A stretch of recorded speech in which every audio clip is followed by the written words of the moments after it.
जय श्री जगन्नाथ। आज आम शुणा डॉक्टर प्रतिभा रायंकर आउ एक कहानी बुढ़ीमा। आसतु शुणा बुढ़ीमा। दिने बरगछ भली बुढ़ीमा थिला समस्तंकर गोटे निर्भय आश्रय।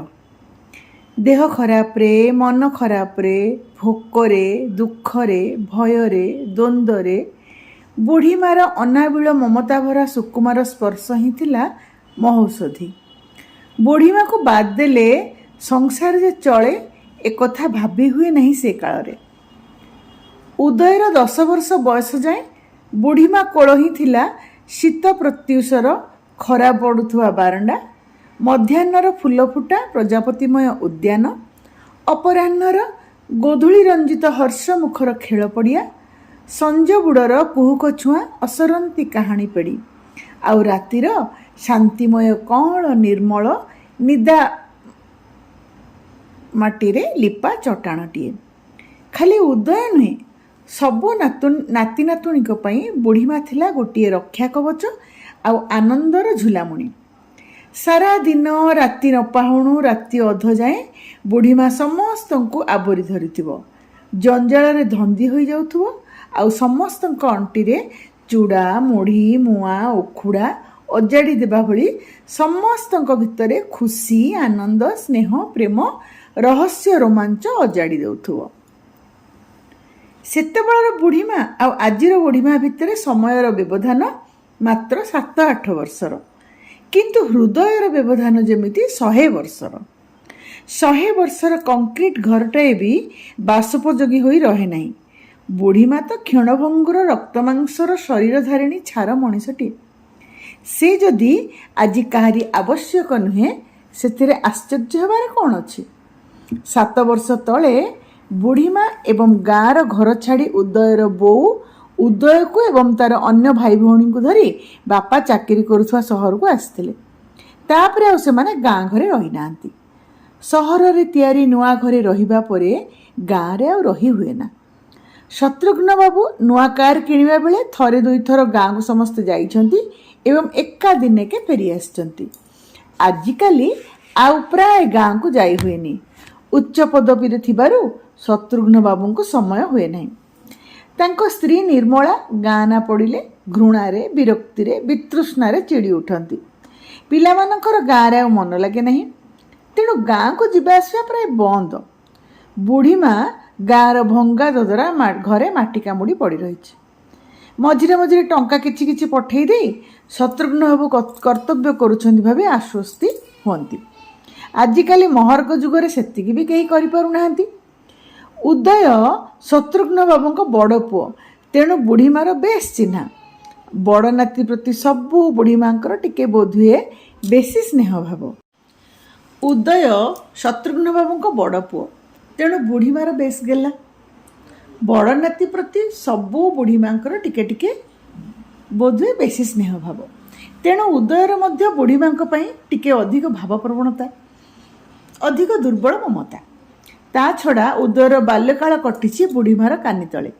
जीवनर प्रथम 10 वर्षर अनुभूति मनर मूलदुआरे कंक्रीटर परस्तटीए भली एमिति जमाट बांधिछि जे ताको बाद देले स्मृति एवं अनुभूति दुईटी शब्द जेमिति अर्थहीन हो जाए। किंतु उदय इच्छा कले मध्य बहु वर्ष हैला गाँ को जाई पारि नहीं। बुढ़ीमार नरम कोଳରେ बाल्यकालर निरोला उष्मता को आउ अनुभव करिवार सुजोग पाई नहीं। बहु वर्ष हैला बुढ़ीमा एका एका गाँ रे एवं शत्रुघ्न बाबू तांकर स्त्री निर्मला और पुओ उदय अरुण और झियो उषा सहर रे। शत्रुघ्न बाबू चाकरीर ट्रेनिंग काल शेष हेबा परे सहर रे प्रतिष्ठा लाभ करिया पर्यंत बुढ़ीमा बहु निर्मला और 3 नाती नातुणी जंजाल मुंडाइथिला। केमिति जे 4-5 प्राणी को एते दिन बुढ़ीमा चलाई पारिला से कथा एबे मध्य शत्रुघ्न बाबू बुझी पारंती नहीं। पिलामाने जे बाल्यकाल रे बुढ़ीमा पाखरे दुख कष्ट थिले से भली अनुभूति सेमानक स्मरण को आसे नहीं, बरं उभय को बाल्यकालर स्मृति आज मध्य स्वप्न रे स्वप्नातीत वस्तु लाभ कला परी मने हुए। उदय को छाड़ीदेले अरुण और उषांकर सेतेबेले किछि हेतु होई नथिला कहिले चले। तथापि तीन भौणी एबे मध्य बुढ़ीमा को स्मरण कले गोटे कथा समस्त स्पष्ट मन पड़े। बुढ़ीमा पाखरे तीन जन जाक शुअती। बुढ़ीमार देह को लगी किए शोइब से माड़पिट लगे। बुढ़ीमार देह को लगे दुई पटे दुई जन शोइबा परे आउ जणे तो निश्चय बलि पड़िबो। अड़ुआ सेठी बुढ़ीमार देह को लगी पाली बंटा हुए।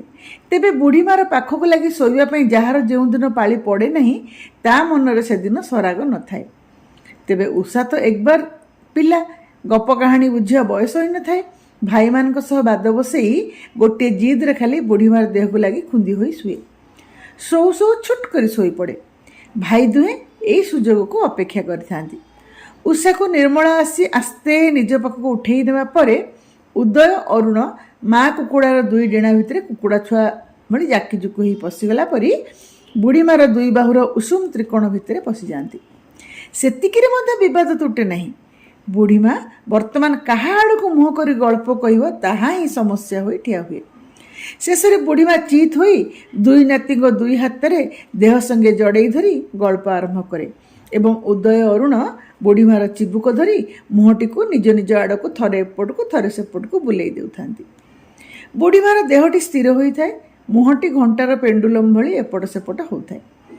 सारा दिनर खटणी रे क्लांत हो पड़ा बुढ़ीमा को कथा कहू कहू छाई निद लगी जाए। बुढ़ीमा चुप हो जाए। बुढ़ीमार ऊपर माड़ीर गोटिकिया सामना दांतटा हुगुली आसी बाहर को अल्प दिशुए। निदर आउ टिके बेसी दिसे। से ही दांतटी को आस्ते करी टाणी दियंती चगला नाती दुहे। बुढ़ीमार निद भांगी जाए। अधा कहा कहानीर खिय धराई दियंती दुई भाई। कहानीर धारा पुणी छलछल गड़ी जाए। तापर शोई पड़े अरुण। उदय यही अपेक्षा थाए। या परे बुढ़ीमा कर मोड़ी उदय आड़ को मुह कर शुए। बुढ़ीमार नरम चम धुड़ धुड़ सुखिला पेटर सबुतक उषुम उदयर सारा देह को उषुम कर दिए। बुढ़ीमा कहानीर चरित्र माने वेशभूषा हो जितेबाला उदय सामने उभा हुंती बुढ़ीमार निर्भय आलिंगन भितर निद माउसीर घसा मोड़ा खाऊए। जेते सकाळु उठिले भी पिलामानंक पई गईठा चकुली पिठा नहले खिरिसा पानी कि खुद जाऊ प्रस्तुत हो रही। पिलाए दांत न घसणु बुढ़ीमा खाइबा को बाड़ीदेव। शत्रुघ्न बाबू जो दिन पिलामानंकु सहर को आणले तार अल्प दिन परे बुढ़ीमा को मध्य गाँव सबुदिन पाखक नहीं आसिले। गाँव जमीबाड़ी सेमती किछि नाही। चाल छपर माटी घर खंडिक छाड़ी घर भितर संपद बोली किछि नाही। सारा जीवन दुख कष्ट सहिची बुढ़ीमा एणिकी सुख करिवार दिन गाँव रे पड़ी रहिबो को मुहरे। बुढ़ीमा मध्य मन खुशी सहर को आसिला। मन खुशी नाती नातुणी गहन काल काटुला। पुअर बड़ती बड़ती देखी अविश्वास आनंद कथा कथा के लुह झराई देउथिला। किंतु दिने बुढ़ीमा गाँ को फेरीगला। ता छड़ा तार अन्य गति मध्य नथिला। समस्त चाहूले बुढ़ीमा गाँ को फेरी नहीं जाऊ। मला पर्यंत अवशिष्ट जीवन सहर रे समस्त पाखरे हस खुशी आनंद भितर काल कटाई देऊ। बुढ़ीमार मध्य से इच्छा। मात्र बुढ़ीमा को फेरिबा को हेला। समस्त भाविले बुढ़ीमा गाँ को फेरी जावा छड़ा अन्य पंथा नाही। बुढ़ीमा मध्य समस्त भाविबा कथा को मानि नेला। नाती नातुणी पुओ बोहू संसार को दूर को चलीगला बोली ता मनरे दुख होइतिला। मात्र कहा प्रति अभियोग नथिला। गाँ को फेरी जावा पई से निजे दायी। पुओ बोहू को दोष देव कहीं। बुढ़ीमा मफसली और पुराणा कालिया एक समस्त जानती। से कहारी किसी कहबार नहीं। इच्छा बा कुंठाबोध करिवार कछि कोन। वर्तमान काल सबु बुढ़ीमा मफसली और पुराणा कालिया हेबा स्वाभाविक। किंतु समस्त घर गोटे गुमर थाए और घरर गुमर पदारे पक्का जाएनी। एक जदि बुढ़ीमा बुझी न पारिला तेबे गाँ को पठाइबा छड़ा अन्य गति नहीं। दुर्दिन कथा गुड़ा सुदिन बुढ़ीमा डाकी बजेई कहे कहीं। गोबर साउंटी से जो केउं दिन शत्रुघ्न बाबू को मनीष करथिला से कथा आज समस्त आगे दिन राति कणी हवा द्वारा शत्रुघ्न बाबू मुंड दिकड़ार हो स्वाभाविक कथा। अवश्य बुढ़ीमा जीवन दुख शुणिले गछपत्र कांदे। पांच पांचटी पिला गर्भरे धरी वेदना सही जन्म देइथिला बुढ़ीमा। चारि पुओ राम लक्ष्मण भरत शत्रुघ्न आ सुनानाकी झियो सुभद्रा। सेतेबेले राजा जमीदार अमल। चारिआडे अंधारी शासन। प्रजांक उपरे नुआ नुआ कर लागू करबा पई जमीदार को नुआ पाचेरी को भांगी दिया जाए। पाचेरी भांगीगला बोली नुआ पाचेरी तैयारी बाबद प्रजांक उपरे कर धार्य हुए। बेठिरे बेठिरे अमल कटि जाए। ଜମିଦାରଙ୍କ ଚନ୍ଦନ ପୋଖରୀ ବେଠିରେ ଖୋଳା ହୋଇଥାଏ। ବୁଢ଼ୀମା ଅବଶ୍ୟ ସେତେବେଳେ ବୁଢ଼ୀ ନଥାଏ, ବୟସ 24-25, କୋଳରେ 5-5ଟି ବାଳୁତ ପିଲା। ଜମିଦାର ବେଠି କରୁ କରୁ ହାଡ଼ଭଙ୍ଗା ଖଟଣି ଭିତରେ ଭୋକ ଉପାସରେ ଦାଉ ସହି ନ ପାରି ସ୍ୱାମୀ ତାର ଆରପାରିକୁ ଚାଲିଗଲେ। ଜମିବାଡ଼ି ନାହିଁ, ସଞ୍ଚୟ ନାହିଁ, ସାହା ଭରସା ନାହିଁ, କୋଳରେ 5-5ଟି ଅଜ୍ଞାନ ପିଲା, ଦେହରେ ଯୌବନ। ଜମିଦାର ମାମଲତକାରଙ୍କର ଅନ୍ଧାରୀ ଶାସନ। ବୁଢ଼ୀକୁ ଅନ୍ଧାର ଦିଶିଲା, ପିଲାଏ ବଞ୍ଚିବେ କେମିତି?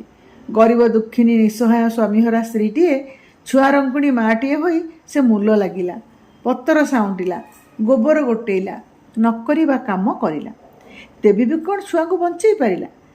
ରୋଗ ଭୋକରେ ସଢ଼ି ସଢ଼ି ରାମ, ଲକ୍ଷ୍ମଣ, ଭରତ ଗୋଟିଏ ପରେ ଗୋଟିଏ ଡକାଡକି ହୋଇ ଚାଲିଗଲେ। କୌଣସି ମତେ ଆୟୁଷ ଜୋରରୁ ବଞ୍ଚି ରହିଲେ ଶତ୍ରୁଘ୍ନ ଓ ସୁଭଦ୍ରା। ସୁଭଦ୍ରା ଆଖି ଦୃଶ୍ୟ ହେବାରୁ ଜମିଦାରଙ୍କ ଲୋକ ତାକୁ ଟେକି ନେଲେ। ଜମିଦାରଙ୍କ କୋଠିରେ ପୋଇଲି ପଣେ ସେ ଖଟିଲା। ଦିନେ ଜମିଦାରଙ୍କ ବେଣ୍ଟ ପୋଖରୀରୁ ସୁଭଦ୍ରାର ଶବ ମିଳିଲା। ଶବ ପେଟରେ 3 ମାସର ଭ୍ରୂଣ। ବୁଢ଼ୀମା ଦୀର୍ଘଶ୍ୱାସଟି ଛାଡ଼ି ଭାବିଲା, ଗଲା, ଗୋଟିଏ ଚିନ୍ତା ଗଲା। ଝିଅଟା ପାଇଁ ଆଉ ପ୍ରତିଦିନ ଝୁରି ହେବାକୁ ପଡ଼ିବ ନାହିଁ। ଯମ ଯାହାକୁ ନେଲା ତା ପାଇଁ ଆଉ ଚିନ୍ତା କାହିଁକି? ଶତ୍ରୁଘ୍ନ ବାବୁଙ୍କୁ କେମିତି ମଣିଷ କଲା ସେ କଥା ବୁଢ଼ୀମାକୁ କେହି ପଚାରି ନାହିଁ। ତେବେ ଶତ୍ରୁଘ୍ନ ବାବୁ ବଡ଼ ହେଲେ, ଗାଁ ସ୍କୁଲକୁ ପାଠ ପଢ଼ିସାରି ସହରକୁ ଆସିଲେ। ସେତେବେଳକୁ ଦେଶ ସ୍ୱାଧୀନ ହୋଇଛି। ଶତ୍ରୁଘ୍ନ ବାବୁ ସ୍ୱାଧୀନ ଦେଶର ଆଗୁଆ ଛାତ୍ର ହୋଇ କେଜାଣି କେମିତି ଏତେ ପାଠ ପଢ଼ିଲେ, ଏତେ ବଡ଼ ପରୀକ୍ଷାରେ ପାସ୍ କଲେ, ହାକିମ ହେଲେ, ସେ କଥା ବୁଢ଼ୀମାକୁ ଏବେ ବି ମିଛ ମିଛ ଲାଗେ। ହାତ ଯୋଡ଼ି ମୁଣ୍ଡରେ ଲଗାଇ ବୁଢ଼ୀମା କହେ, ସବୁ ତାଙ୍କରି ଇଚ୍ଛା, ମୁଁ ଶତ୍ରୁରା ପାଇଁ କିଛି କରିନି। ମୋ ଇଚ୍ଛାରେ ଯଦି ସବୁ ହୋଇଥାନ୍ତା, ଆଉ 4ଟା ପିଲା ଏମିତି ଅକାଳରେ ଝଡ଼ିଯାଆନ୍ତେ କାହିଁକି? ଆଜିକାଲି ପଛ କଥା ସ୍ମରଣ କରନ୍ତି ନାହିଁ, ଏକା ବୁଢ଼ୀମାକୁ ଛାଡ଼ି। କିଏ ବା ପଛ କଥା ଜାଣିଛି? ଉଦୟ, ଅରୁଣ, ଉଷା ହେତୁ ହେବା ଦିନଠାରୁ ସହଜରେ ବିଳାସ ଆଡ଼ମ୍ବରରେ ବଢ଼ୁଛନ୍ତି।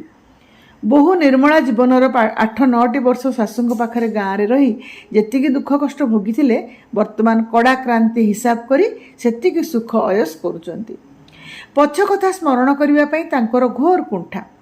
ଶତ୍ରୁଘ୍ନ ବାବୁ କଲେଜରେ ପାଠ ପଢ଼ୁ ପଢ଼ୁ ବାହା ହୋଇଥିଲେ, ପିଲାର ବାପା ହୋଇଥିଲେ। ଜୀବନରେ କଠୋର ସଂଗ୍ରାମ ଭିତରେ ଉପରକୁ ଉଠିଥିଲେ। ଅଭାବ ଦୁଃଖକୁ ରକ୍ତ ମାଂସ ଅସ୍ଥି ମଜ୍ଜାରେ ଅନୁଭବ କରିଥିଲେ।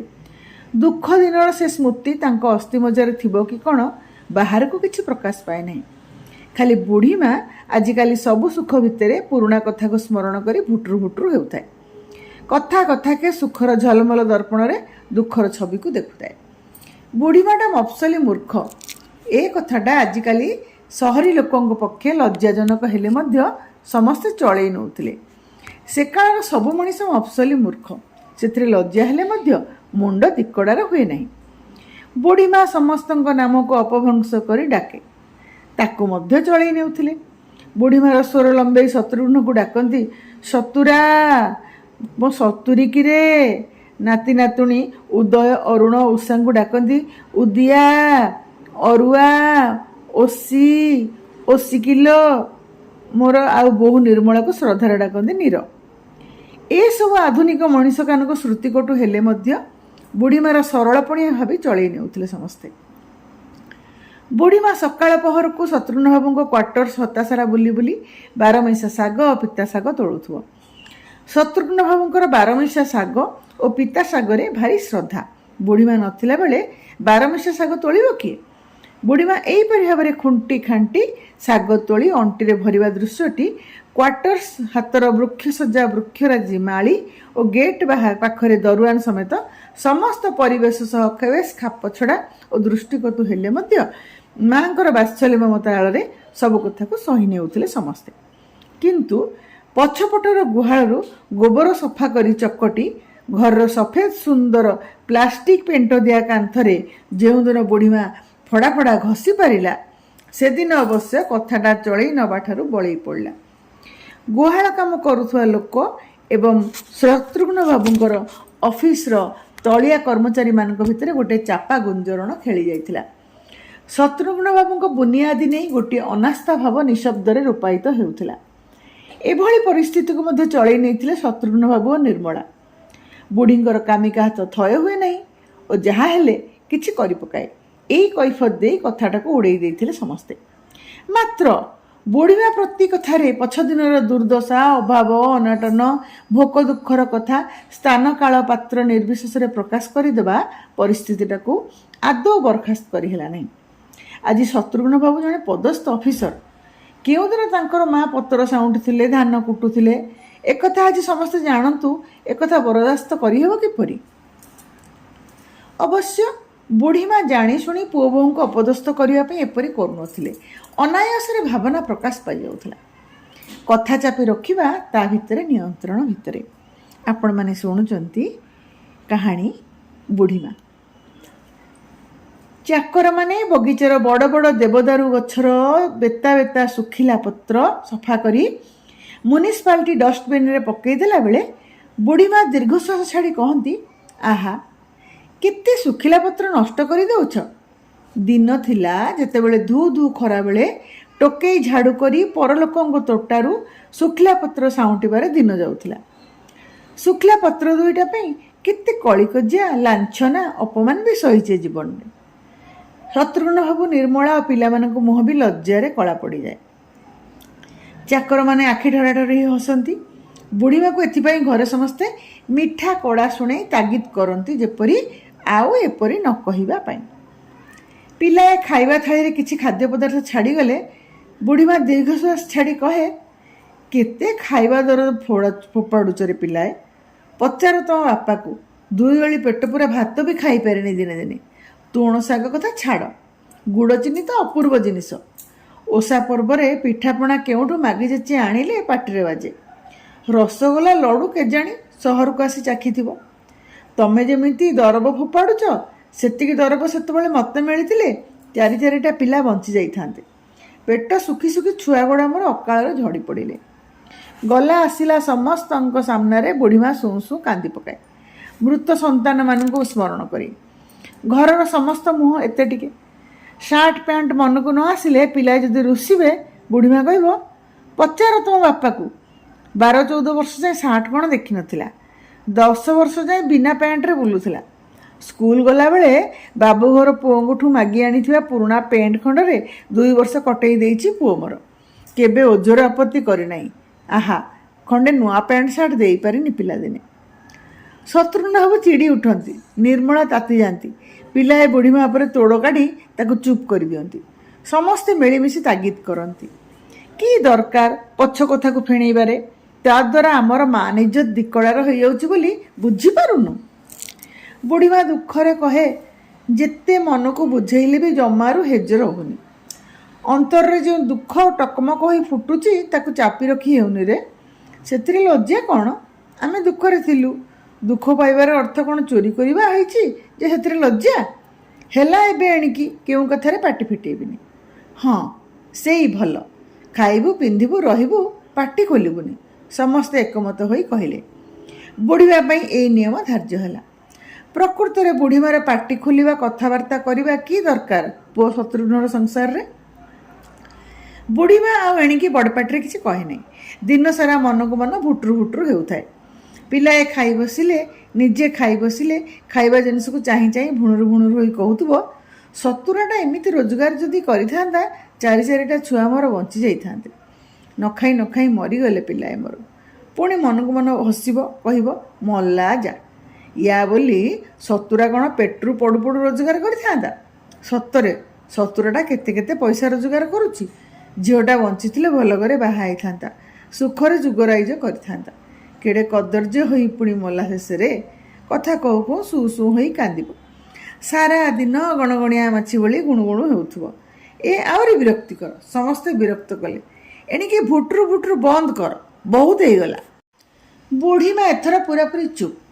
ଦିନ ସାରା ଚୁପ୍ ହେଇ ରହେ। ସବୁବେଳେ ଅନ୍ୟମନସ୍କ ଡବ ଡବ ଆଖିରେ ଫାଙ୍କା ଫାଙ୍କା ଚାହାଣୀ। ଯାଉଣୁ ଆସୁଣୁ ଚାପି ଚାପି ଦୀର୍ଘଶ୍ୱାସ ଛାଡ଼ୁଥାଏ। ବୁଢ଼ୀମାର ଅନ୍ତର ଭିତରେ ଫୁଟୁଥିବା ଦୁଃଖର ଅତୀତ, ଦିନରେ ପୁଅ ବୋହୂ ନାତି ନାତୁଣୀଙ୍କ ତାଡ଼ନାର ଭୟରେ ସିନା ଚାପା ପଡ଼ିଗଲା। ରାତିର ଅନ୍ଧକାରରେ ବୁଢ଼ୀମାର ସେ ସ୍ମୃତି ନିଜ ରୂପରେ ଗୋଟି ଗୋଟି ହୋଇ ପଦାକୁ ବାହାରି ଆସିଲା। ବୁଢ଼ୀମା ରାତିରେ ମଝିରେ ମଝିରେ ଚିତ୍କାର କରି ଉଠେ, ମୋ ଛୁଆ, ମୋ ଧନ, କେଉଁଠୁ ଆଣି ତମ ପେଟ ପୁରେଇବି ରେ? ମୋତେ ଖାଇଯାଉନ? ନେଇଗଲରେ ମୋ ଛୁଆକୁ, ନେଇଗଲରେ। ମୋ ପତର ଟୋକେଇରେ କାହିଁକି ହାତ ଦେଲୁ ଲୋ ସତର ଖାଇ? ମୋ ଘଷି ଗଦାରୁ ଘଷି କାହିଁକି ଚୋରେଇଲୁ? ମୋତେ କାହିଁକି ଜମିଦାର କୋଠିରୁ ଡାକରା ଆସିଛି? ଜଣେ ତ ଯାଇ ବେଠି କରୁଛି, ମୁଁ ମାଇପିଟା କ'ଣ କରିବି କୋଠିରେ? କ'ଣ କହିଲୁ ଅଳପଇସା? ଜମିଦାର ଡାକୁଛି ରାତିରେ, ପଇସା ଦେବେ? ମୋତେ ଚିହ୍ନି ଚଟି ରକ୍ତ ପିଇଯିବି କହୁଛି। ଥାଉ ଥାଉ, ମୋ ଛୁଆକୁ ମାରଣା ସାନ୍ତେ। ମୋତେ ଯାହା କହିବ କରିବି, ମୋ ଛୁଆ ପାଇଁ ସବୁ ତୁଚ୍ଛ କରିଦେବି। 5ଟାରୁ ସେଇ ଜମ ଅଇଁଠା ବକଟକ ମୋର ଜୀବନ। ନିଦରେ ହାଉ ହାଉ କାନ୍ଦି ଉଠେ ବୁଢ଼ୀମା। ସମସ୍ତଙ୍କ ନିଦ ଭାଙ୍ଗିଯାଏ। ବୁଢ଼ୀମା ଆଖିରୁ ଦିନରେ ବି ଲୁହ ଝରିଯାଏ। ନାତି ନାତୁଣୀ ହସି ଉଠନ୍ତି, ତାଙ୍କୁ ମଜା ଲାଗେ। ବୋହୂ ବିରକ୍ତ ହୋଇଯାନ୍ତି। ଶତ୍ରୁଘ୍ନ ଚାପା ଦୀର୍ଘଶ୍ୱାସଟେ ଛାଡ଼ି ଅପସରି ଯାଆନ୍ତି। ସେ ଜାଣନ୍ତି ବୋଉ ତାଙ୍କର ନିଦରେ ଯାହା ବିଳି ବିଳାଏ ସେ କଥା ସ୍ୱପ୍ନ ନୁହେଁ, ସତ୍ୟ। କେମିତି ଅନ୍ୟମାନଙ୍କ ପରି ବୋଉକୁ ସେ ପଚାରିବେ, ବୋଉ ନିଦରେ କ'ଣ ଗୁଡ଼ାଏ ଏଣୁତେଣୁ ବିଳି ବିଳଉଛୁ? ବୁଢ଼ୀମାର ଏ ରୋଗଟା ଧୀରେ ଧୀରେ ବଢ଼ିଲା। ଶେଷରେ ବୁଢ଼ୀମା ପାଖରେ ଶୋଇବା ପାଇଁ କେହି ରାଜି ହେଲେନି। ବାରମ୍ବାର ନିଦ ଭାଙ୍ଗି କିଏ ଉଠୁଥିବ ରାତି ସାରା? ଶେଷରେ ବୁଢ଼ୀମାର ଚିତ୍କାରରେ ବେଳେବେଳେ ଅନ୍ୟ ଘରେ ଶୋଇଥିବା ପୁଅ ବୋହୂ ଚାକର ବାକର ବି ଉଠି ପଡ଼ିଲେ। ଡାକ୍ତର ଦେଖେଇବେ କାହିଁକି? ଘରର ଗୁମର ଆହୁରି ପଦାରେ ପଡ଼ିବ। ଶତ୍ରୁଘ୍ନ କ'ଣ ଜାଣନ୍ତି ନାହିଁ ବୋଉ ତାଙ୍କର କାହିଁକି ନିଦରେ କାନ୍ଦେ, ବିଳି ବିଳାଏ? ବୁଢ଼ୀମା ଉପରେ ସମସ୍ତେ ଅଶାନ୍ତି। ବୁଢ଼ୀମା ନିଜେ ମଧ୍ୟ ଅନୁତାପ କରେ। ଚେତା ଥିଲାବେଳେ ସିନା ସେ ପାଟି ଫିଟାଏନି, ସବୁ କଥା ଚାପି ରଖେ। ନିଦରେ ଆଉ କରେ କ'ଣ? ଯାହା ଘଟେ ସବୁ ତ ଅକ୍ତିଆର ବାହାରେ। ବୁଢ଼ୀମା ଗୋଟିଏ ଅଜଗା ଘା ଭଳି, ତାକୁ ସହି ହୁଏନି କି ତୁ ଚାଲିଯା ମଧ୍ୟ କହି ହୁଏନି। ରାତି ଅନିଦ୍ରା ଦୋଷରୁ ବୋହୂଙ୍କର କ୍ରମାଗତ ବଦହଜମି ଲାଗି ରହେ, ମୁଣ୍ଡ ଘୁରାଏ। ଶତ୍ରୁଘ୍ନ ଦିନକୁ ଦିନ ଦେଖି ଦେଖି ଗୁମ୍ ହୋଇ ବସନ୍ତି। ଘରେ ସବୁବେଳେ ଗୋଟେ ଅସ୍ୱସ୍ତିକର ପରିବେଶ। ନାତି ନାତୁଣୀ ହସରେ ହସରେ କହନ୍ତି, ବୁଢ଼ୀମାଟା ରାତିରେ କାହାକୁ ଶୁଆଇ ଦେଉନି। ଦିନେ ବୁଢ଼ୀମା ପୋଡ଼ା ପୁଟୁଳି ବାନ୍ଧି ଆପେ ଗାଁକୁ ବାହାରିଲା। ନିଜ ତରଫରୁ କହିଲା, ଗାଁରେ ଏ ବେମାରୀଟା ନଥିଲା। ଭାବୁଛି ଗାଁକୁ ଗଲେ ପୁଣି ସବୁ ଠିକ୍ ହେଇଯିବ। ତାପରେ ଯାଇ ତମମାନଙ୍କ ପାଖକୁ ଆସିବି। ଅଯଥାରେ ମୋ ପାଇଁ ସମସ୍ତେ ରାତି ଅନିଦ୍ରା ହେଉଛ। ବୁଢ଼ୀମାକୁ କେହି ଅଟକେଇଲେ ନାହିଁ, ବରଂ ଆଶ୍ୱସ୍ତ ହେଲେ ମନେ ମନେ। ଶତ୍ରୁଘ୍ନ ପୂର୍ବପରି ଗହିରିଆ ଦୀର୍ଘଶ୍ୱାସଟେ ପକାଇ ବୁଢ଼ୀମାକୁ ନେଇ ଗାଁରେ ଛାଡ଼ି ଆସିଲେ। ବୁଢ଼ୀମା ଆଉ ଗାଁରୁ ଫେରିନି 8 ବର୍ଷ ହେଇଗଲାଣି। ବୁଢ଼ୀମାର ରାତି ବେଳେବେଳା ବେମାରୀଟା ଦିନକୁ ଦିନ ବଢ଼ିଛି ସିନା, କମି ନାହିଁ। ଗାଁରୁ କେହି ଆତ୍ମୀୟ ଆସିଲେ କହନ୍ତି ବୁଢ଼ୀମାର ଚିତ୍କାର କୁଆଡ଼େ ସାହି ପଡ଼ିଶାଙ୍କ ନିଦାରେ ମଧ୍ୟ ବ୍ୟାଘାତ ଘଟାଏ। 8 ବର୍ଷ ଭିତରେ 5 ଥର ବୋଉକୁ ଦେଖିବା ପାଇଁ ଶତ୍ରୁଘ୍ନ ଯାଇଛନ୍ତି।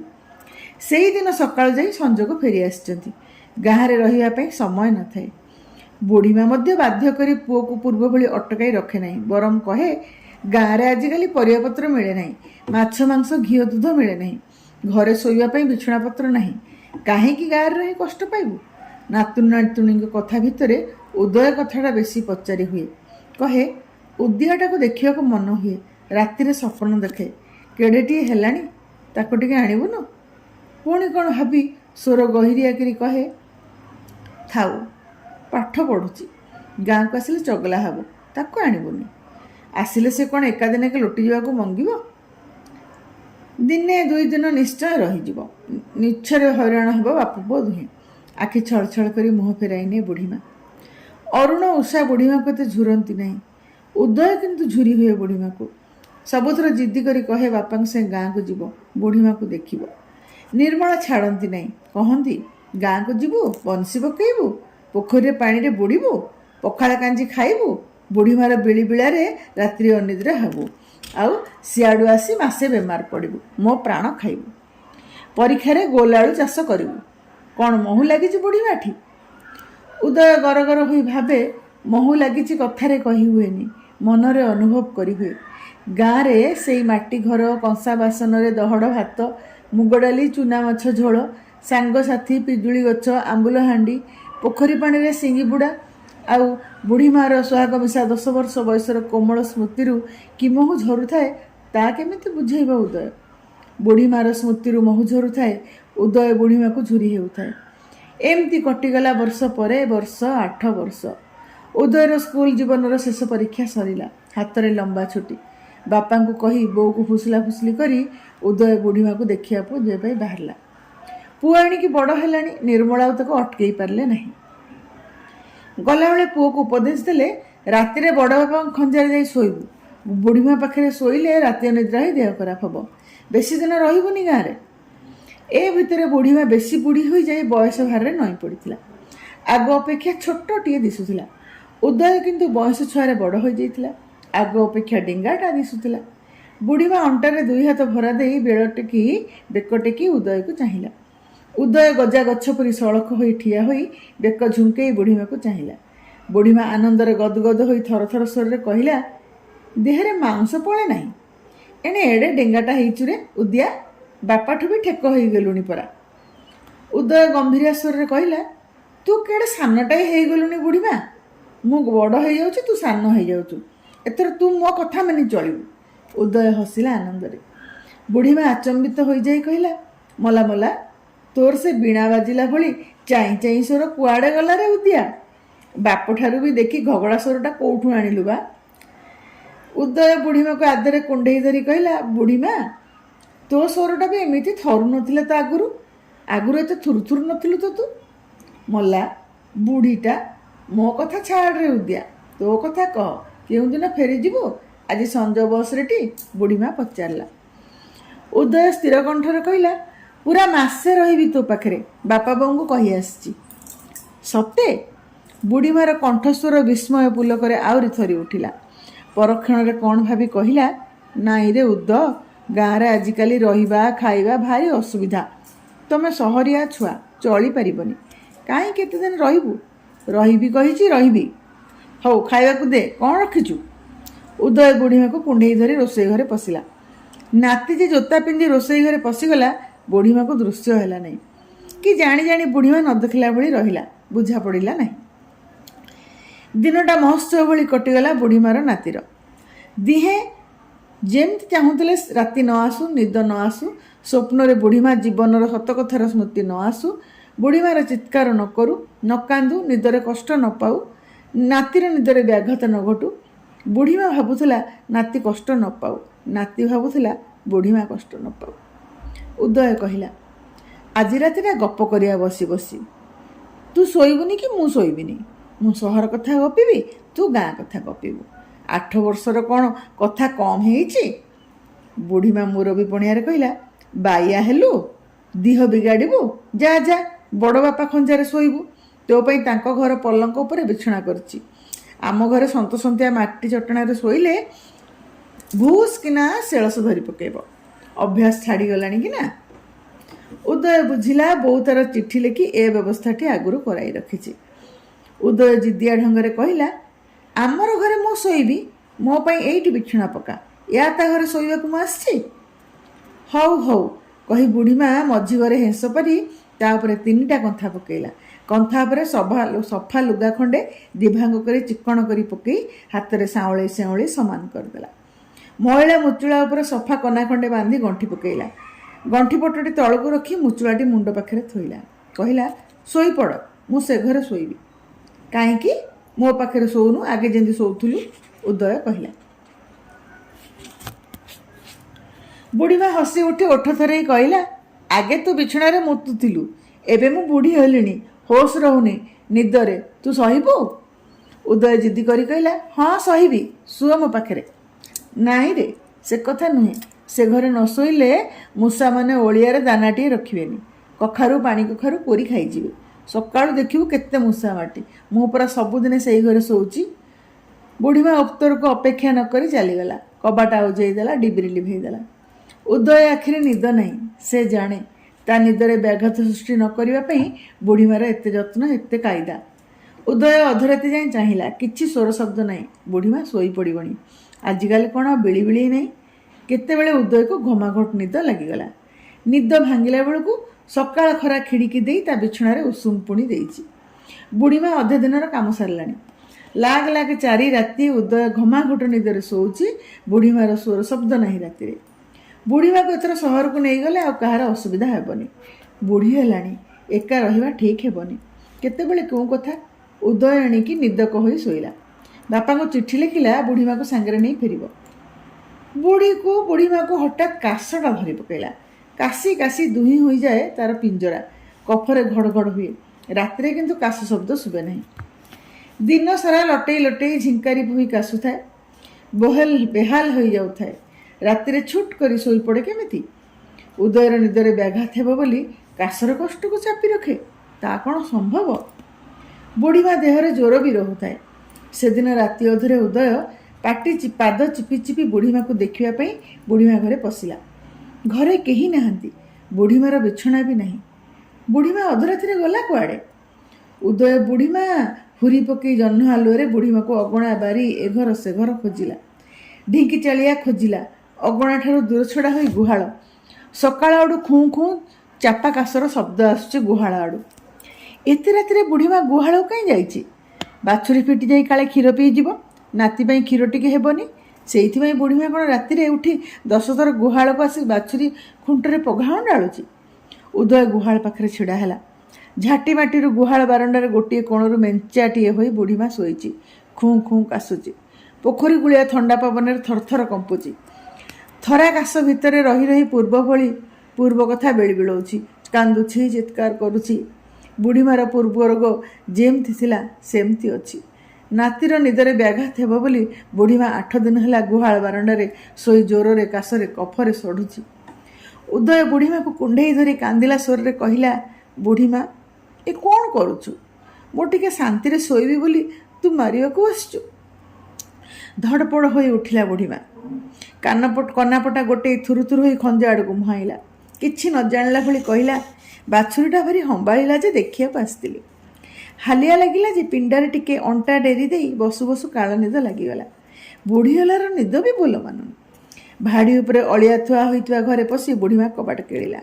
ଭିତରୁ ଥାଇ କହିଲା, ଯାହା ଶୋଇପଡ଼, ଓଧ ସାଙ୍ଗେ ବଣଭୁଆ ବାଇ, ତୁ କାହିଁକି ରାତିରେ 10 ଥର ଉଠୁଛୁ? ସେଇ ଦିନଠୁ ବୁଢ଼ୀମା ବିଛଣା ପାରି ଶୋଇଲେ ଉଦୟ ଶୋଇବାକୁ ଯାଏ। ବହୁ ରାତି ଯାଏ ବୁଢ଼ୀମାର ଖୁଁ ଖୁଁ କାଶ ଶୁଭୁଥାଏ। ବାଉଳା ହୋଇ ଚିତ୍କାର କରିବା, କାନ୍ଦିବା ଉଦୟ ଆଉ ଶୁଣି ନାହିଁ। ବୁଢ଼ୀମାର କାଶ ବି ଭଲ ହେଇଗଲାଣି। ଉଦୟର ନିଦରେ କିଛି ବ୍ୟାଘାତ ଘଟିନାହିଁ। ଉଦୟ ପାଇଁ 3ଟା 6ଟା ରନ୍ଧାବଢ଼ା କରି ବୁଢ଼ୀମା ଆଜିକାଲି ଭାରି କ୍ଳାନ୍ତ ହୋଇ ପଡ଼େ। ତାକୁ ବିଶ୍ରାମ ମିଳେ ନାହିଁ। କାମ କରୁ କରୁ ଢୁଳେଇ ପଡ଼େ, କଥା କହୁ କହୁ ହାଇ ମାରେ। ଖରାବେଳଟାରେ କାନ୍ଥକୁ ଆଉଜି ଘଡ଼ିଏ ପହରେ ଶୋଇପଡ଼େ। ଆଖି ଲାଲ, ମୁହଁ ଫଣ ଫଣ, କଥା ବାଉଳା ଚାଉଳା। ଉଦୟ ପଚାରେ, ରାତିରେ ତତେ ଭଲ ନିଦ ହେଉନି କି? ଦିନସାରା ଢୁଳଉଛୁ, ହାଇ ମାରୁଛୁ ଯେ? ବୁଢ଼ୀମା କହେ, ବୁଢ଼ାବୁଢ଼ୀ ହେଲେ ଆଉ ଭଲ ନିଦ ହୁଏ ନାହିଁ। ରାତି ସାରା ଚିଆଁ ଚିଆଁ ନିଦ ଲାଗି 2 ଘଡ଼ି ଥାଇ ନିଦ ଭାଙ୍ଗିଯିବ। ଏ ସବୁ ଦୁନିଆ କଥା। ଉଦୟ ଦେଖେ ବୁଢ଼ୀମା ଘର ଥାକରେ ମହୁ ଶିଶି ଥୁଆ ହେଇଛି। ପିଲାଦିନେ ରାତିରେ ପଣକିଆ ମୁଖସ୍ଥ କରୁ କରୁ ଘୁମେଇ ପଡ଼ିଲେ ବୁଢ଼ୀମା ଉଦୟକୁ ମାଡ଼ି ବସି ଆଖିରେ କଳା ଲଗେଇଲା ଭଳି ମହୁ ଲଗେଇ ଦିଏ। ଆଖି ହାକୁ ହାକୁ ପୋଡ଼େ, ପାଣି ଗଦା ହୋଇ ପଡ଼େ, ନିଗିଡ଼ି ପଡ଼େ, ନିଦ ଛାଡ଼ିଯାଏ। ବେଶୀ ରାତି ଯାଏଁ ଉଦୟକୁ ପାଠ ପଢ଼େଇବାରେ ଏଇ ଥିଲା ବୁଢ଼ୀମାର କାଇଦା। ଉଦୟ ମହୁ ଶିଶିକୁ ଚାହିଁ ପଚାରେ, ମହୁ କ'ଣ ହେଉଛି? ରାତିରେ ମହୁ ପାଣି ନାକରେ ତେଣ୍ଡିଲେ କାଶ କମ୍ ହୁଏ, କଫ କଟିଯାଏ, ବୁଢ଼ୀମା କହେ। ଉଦୟ ଭାବେ ବୁଢ଼ୀମା ଆଜିକାଲି ଜମାରୁ ସ୍ୱପ୍ନ ଦେଖୁନାହିଁ, ବିଳିବିଳଉ ନାହିଁ। ଏକଥା କ'ଣ ସତ? ଗୁହାଳ ଘର ବାରଣ୍ଡାରେ ଶୋଇ ଶୋଇ ବୁଢ଼ୀମା ବିଳି ବିଳେଇବା ସହିତ ଶୁଣିଛି, କିନ୍ତୁ ବୁଢ଼ୀମା ଘରେ ଶୋଇ ବିଳି ବିଳେଇବାର ସେ ଆଉ ଶୁଣୁନାହିଁ। ଉଦୟ ପୁଣି ବାପାଙ୍କୁ ଲେଖିଲା, ବୁଢ଼ୀମାର ପୂର୍ବ ରୋଗ ଆଉ ନାହିଁ, ଛୁଟି ପରେ ତାକୁ ସାଙ୍ଗରେ ନେଇ ଫେରିବି। କଥାଟା ବୁଢ଼ୀମାକୁ ଖୁସିରେ କହିଦେଲା ଉଦୟ। ବୁଢ଼ୀମା ଦୀର୍ଘଶ୍ୱାସ ଛାଡ଼ି କହିଲା, ମଶାଣିରେ ଗୋଡ଼ ରଖିଲିଣି, ଆଉ ସହରକୁ ଗୋଡ଼ ବଢ଼େଇବି କାହିଁକି? ଉଦୟ ହସି ହସି କହିଲା, ସହରରେ ବି ମଶାଣି ଅଛି, କିଛି ଚିନ୍ତା କରନା, ତତେ ନିଶ୍ଚୟ ସାଙ୍ଗରେ ନେଇ ଫେରିବି। ସେଦିନ କୁଟୁମ୍ବ ଭିତରେ ବଡ଼ ବାପାଙ୍କ ପୁଅ ଉଦୟକୁ କହିଲା, ରାତିରେ କେମିତି ଶୋଉଛ? ବୁଢ଼ୀ କ'ଣ ଆଉ ବେଳି ବେଳୁ ନାହିଁ? ବଡ଼ କାବା କଥା। ଉଦୟ ମନରେ ସନ୍ଦେହ, ବୁଢ଼ୀମା କ'ଣ ରାତିରେ ଶୋଉନାହିଁ? ଉଦୟ ସେଦିନ ରାତି ସାରା ଅନିଦ୍ରା ହୋଇ ବସିବ ବୋଲି ସ୍ଥିର କଲା। ମାତ୍ର ଅଧରାତି ବେଳକୁ ଆଖିପତା ଆଉ ବୋଲ ମାନେ ନା। କିନ୍ତୁ ଉଦୟ ପ୍ରତିଜ୍ଞା କରିଛି, ଆଜି ସେ ରାତି ସାରା ସେ ଅନିଦ୍ରା ହୋଇ ଦେଖିବ ବୁଢ଼ୀମା ପାହାନ୍ତା ପ୍ରହରର ସ୍ୱପ୍ନ ଦେଖୁଛି କି ନା। ମାତ୍ର ନିଦ ଭଗାରି ହେଉଛି। ଉଦୟ ପାଦ ଚିପି ଚିପି ଉଠିଲା। ବୁଢ଼ୀମା ଘର ଥାକରେ ମହୁ ଶିଶି ଥୁଆ ହୋଇଛି। ମହୁ ଆଖିରେ ଲଗେଇଲେ ନିଦ ଛାଡ଼ିଯିବ। ବୁଢ଼ୀମା ଘର ଖିଡ଼ିକି ବାଟେ ଚାହିଁଲା ଉଦୟ। ଜହ୍ନ ଆଲୁଅ ପଡ଼ିଛି ବୁଢ଼ୀମାର ଘର ଭିତରେ। କାନ୍ଥକୁ ଆଉଜି ବସିଛି ବୁଢ଼ୀମା। ଢୁଳେଇ ପଡ଼ିଲେ ମହୁ ଶିଶିରୁ ମହୁ ନେଇ ଆଖିରେ ଲଗେଇ ଦେଉଛି। ପୁଣି ବସୁଛି, ଆଖିରୁ ପାଣି ପୋଛୁଛି।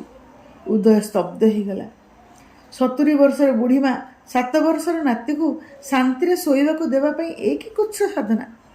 17 ବର୍ଷର ନାତି। ଉଦୟ ସେମିତି ଠିଆ ହୋଇ ରହିଲା କାଠ ଭଳି। ତା ଆଖିରୁ ନିଦ ଉଭେଇଗଲା। ସେ ସେଠାରେ ରହିବା ଦିନଠାରୁ ବୁଢ଼ୀମାକୁ ଖାଲି କଷ୍ଟ ଦେଉଛି। ବୁଢ଼ୀମା ହାଇ ମାରୁଛି, ଆଖିରେ ମହୁ ଲଗାଉଛି। ଉଦୟର ପେଟ ଭିତରୁ କୋହ ଉଠି ଆସୁଛି। ଉଦୟ ପାଦ ଫେରେଇଲା। ପାଦ ଶବ୍ଦରେ ବୁଢ଼ୀମା ଉଠି ଆସିଲା। ପଚାରିଲା, ଉଦିଆକିରେ, କୁଆଡ଼େ ଉଠିଛୁ? ଏତେ ରାତି ଯାଇ ଶୋଇନୁ କାହିଁକି? ଡର ମାଡ଼ୁଛି କି ବାପ? ଦେହ କିଛି ଖରାପ ଲାଗୁନି ତ? ମୁଁ ଶୋଇନି ଯେ, ମୋତେ ଡାକ ପକେଇଲୁନି? ଉଦୟ କାନ୍ଦଣା ଚାପି ନେଇ ପ୍ରଶ୍ନ କଲା, ଆରେ ମହୁ ଲଗେଇ ରାତି ଉଜାଗର ହୋଇ କାହିଁକି ବସିଛୁ ବୁଢ଼ୀମା? ମୋରି ପାଇଁ? ଉଦୟ ବୁଢ଼ୀମାକୁ କୁଣ୍ଢେଇ ଧରିଲା। ବୁଢ଼ୀମା ଛାତିରେ ମୁହଁ ଗୁଞ୍ଜି ପୂର୍ବଦିନ ଭଳି ମୁହଁ ଲୁଚେଇ କାନ୍ଦି ପକେଇବ ବୋଲି ଭାବିଲା ବେଳକୁ ବୟସ ଭାରରେ ସାନଟିଏ ହୋଇଯାଇଥିବା ବୁଢ଼ୀମା ନାତି ପାଖରେ ଧରା ପଡ଼ିଯାଇ ସତକୁ ସତ ସାନ ଛୁଆଟିଏ ହେଇଗଲା। ନିଜର ଧୁଡ଼ୁ ଧୁଡ଼ୁ ଚମଘୋଡ଼ଣୀ ଭିତରେ ଥିବା ହୁଗୁଳା ହାଡ଼ ମାଂସ ଭିତରୁ ବହୁ କଷ୍ଟରେ ଚାପି ରଖିଥିବା ବେଦନା ମୁକୁଳି ଆସିଲା। 70 ବର୍ଷର ବୁଢ଼ୀମା 17 ବର୍ଷର ନାତି ଛାତିରେ ନିଜର ଦଦରା ଶରୀରକୁ ଅଜାଡ଼ି ଦେଇ ଖନ୍ ଖନ୍ ସ୍ୱରରେ ସବୁଦିନ ସ୍ୱପ୍ନର ପୋଷାକ ପିନ୍ଧି ଆସୁଥିବା ଅଙ୍ଗେ ନିଭେଇଥିବା ବେଦନାତକ କାନ୍ଦନା ଲହରୀରେ ଗାଇଗଲା। କାନ୍ଦ ରୋକି ନେଇ କହିଲା, ଯାହା ଭୁଲିବାର ନୁହେଁ ତାକୁ ଭୁଲିବି କେମିତିରେ ବାପା? ସୁଖ ମଣିଷକୁ ଛାଡ଼ିଦିଏ, ଦୁଃଖ ଗୋଡ଼େଇ ଥାଏ ତା ପଛେ ପଛେ। ମୋ ଦୁଃଖ ନେଇ ମୁଁ ଅଛି।